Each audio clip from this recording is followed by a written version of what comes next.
In another instance, the story of a communist who used the camp newspaper to gain his own end was revealed. An attempt to damage the prestige of the army by distorting and coloring the news. Under the influence of the sergeant, the corporal blows up an ordinary grudge fight that took place between two soldiers into a story that involves the morale of the whole camp. The rest of the details are routine for the sergeant. Knowing in advance that the lieutenant in charge will kill the story because of its distortions, Collins phones a contact on a local newspaper of dubious reputation and gives him a headline that will increase its circulation. Army newspaper suppresses facts.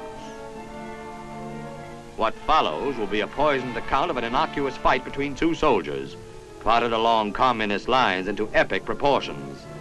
An attempt at undermining the army is in the making.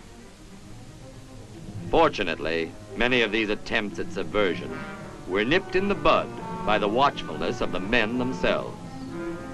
But the communists don't give up easily. Their ways are varied and many. One thing at least is true of communists.